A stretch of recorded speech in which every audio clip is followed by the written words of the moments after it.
in! Disappear for 1 month and I still get yelled at. What do you want? I heard you got a test back from school today. Yeah, and I don't know why you're screaming, cause look at the grade. Oh my goodness, a perfect score. Oh yeah, I'm aware. Well, I'm sorry I ever doubted you. Clearly you put the work in and...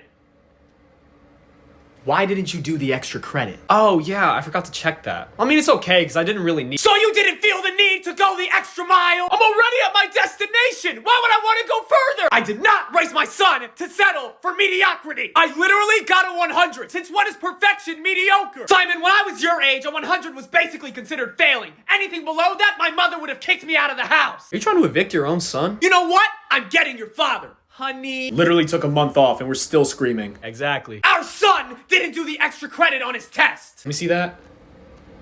He got a 100 and you're still yelling at him? She was about to evict me. Disperse.